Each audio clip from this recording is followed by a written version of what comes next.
Hello everyone and welcome to this new series that started. It's a podcast and these are going to go up on YouTube, but they're also going to be on other podcast places. And we're literally off the heels of Monday Night Raw. I mean, it just went off.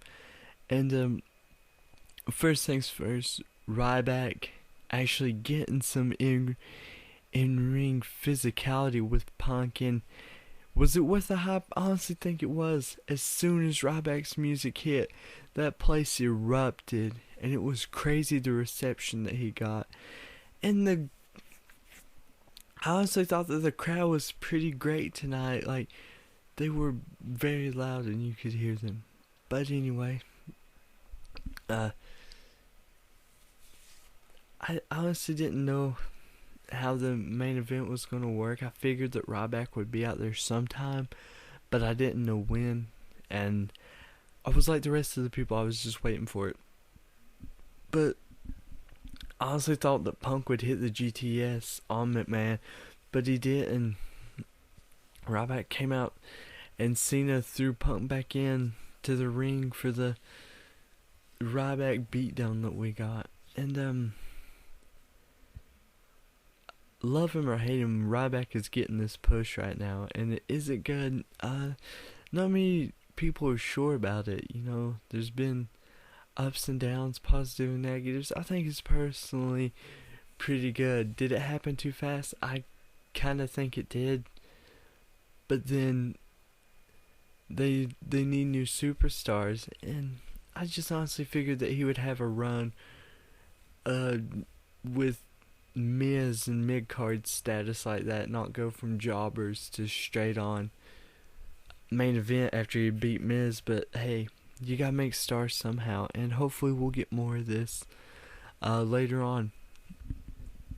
But to start off the show, we had Cena, who got a huge pop also, and it was great seeing Cena back on Raw. It did feel empty without Cena on last week's Raw, but the show survived, and he wasn't honestly a part of anything besides the start and a little bit the main event. But we did get word after that Punk has a decision to make next week, whether it will be Ryback or Cena at Hell in a Cell. And honestly, nobody knows who he's going to choose. Like, will he choose Ryback? I think Ryback is still too fresh, and they should not kill that character off, and they shouldn't push him that hard, because I think that would hurt a lot of people. I think they'll just take a safe route, go with Cena, and use this to build Ryback up better, which is great because it's not really hurting anybody right now since Cena is out and Punk has basically worked with all the big names right now that there is available. And this was great for Raw. And we also, another match that stuck out, the tag team tournaments, we now have the Rhodes Scholars going up against Sin Cara and Mysterio for the number one contender spot.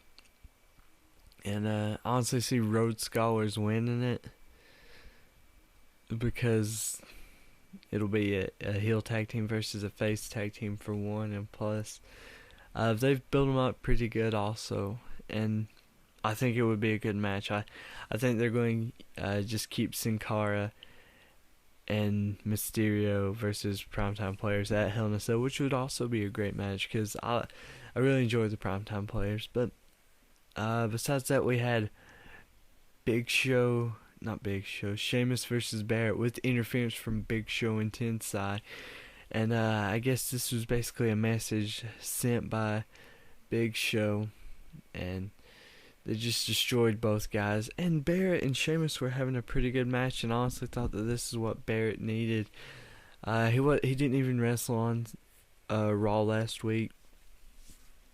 I'm not sure if his match, I know Justin Gabriel's match was cut. I don't know if that's who it was going to be with or what.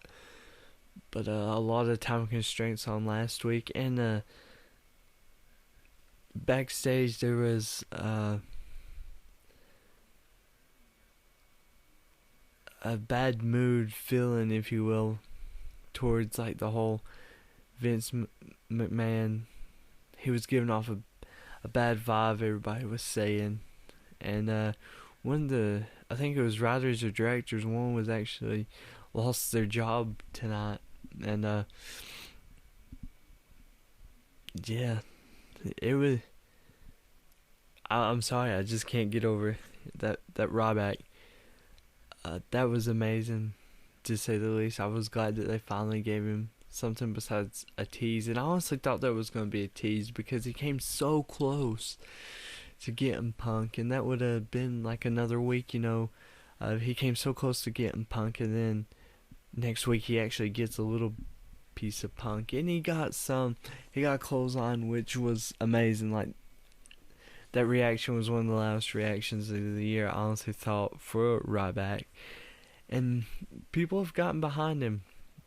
You know, he's still referred to as a Goldberg and Rob Van Dam hybrid.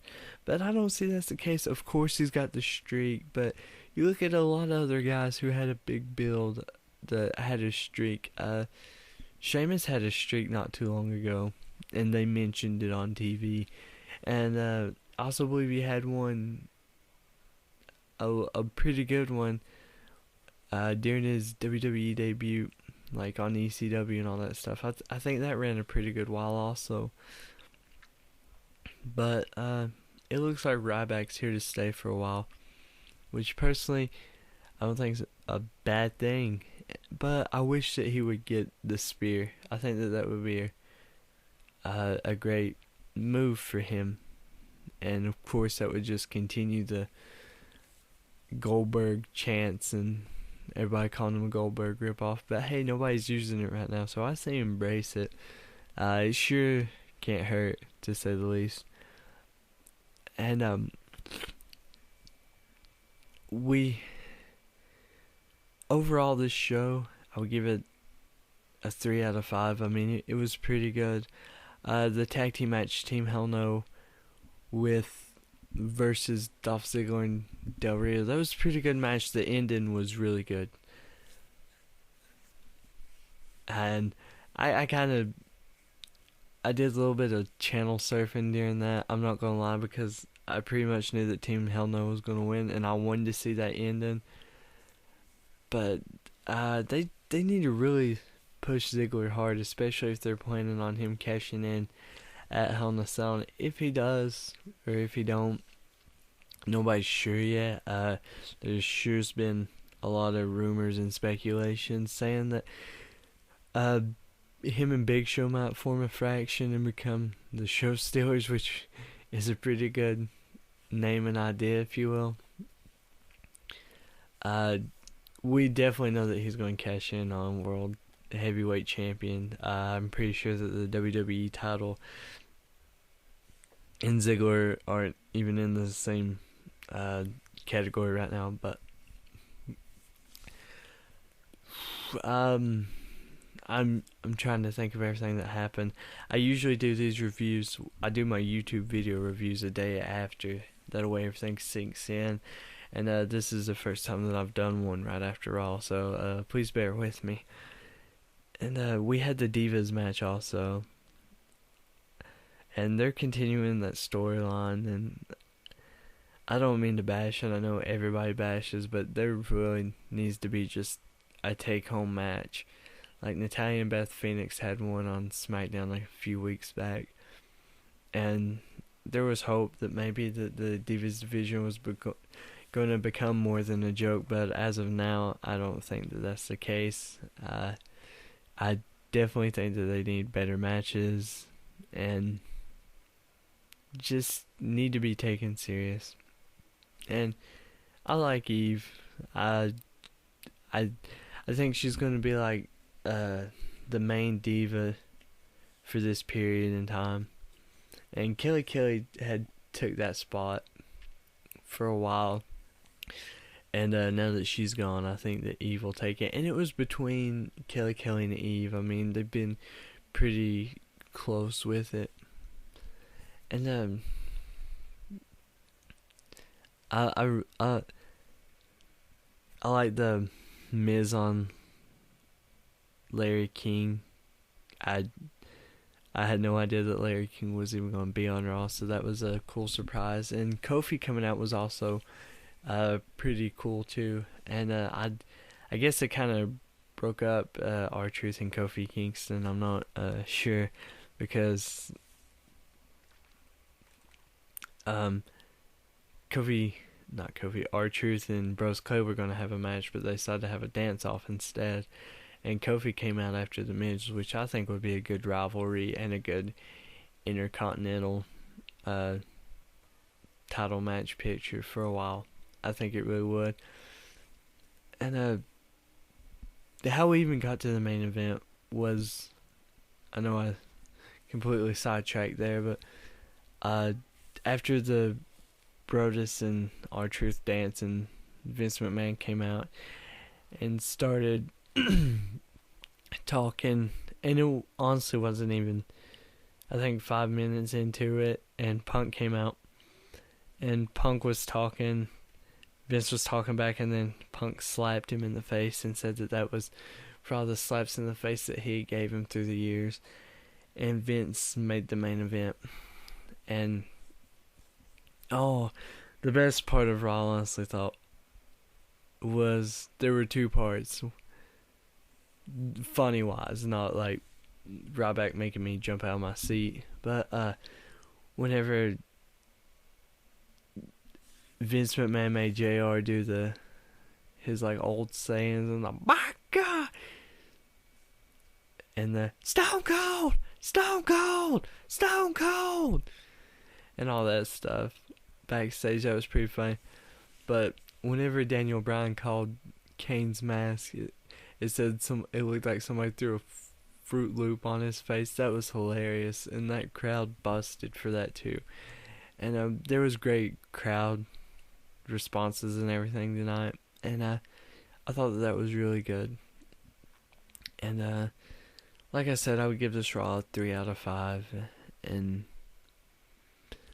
it was good, and I'm really glad that they're pushing Ryback, and I want to talk more about that, probably in a video or another podcast. Like I said, this is my first podcast, so if I'm jumping back and forth, forgive me. This is the first one that I've done after Raw. This is the first podcast. I usually do these on videos, and it's completely different doing a video than sitting here doing a podcast, but hopefully these will get the little bit of popularity that my videos have gotten here recently. Each one seems to double, which is pretty amazing. But that's going to wrap it up for this podcast. This is a review for Monday Night Raw, October 8th, 2012. I usually say this on YouTube. I doubt that you can do this on podcasts. You might, but you can thumbs me up, thumbs me down, comment on this, download this, and subscribe. That would help. And I promise to get better with these. Everybody says that I've gotten better on the videos, so these podcasts will hopefully get better. But yeah, that's it. So have a good night.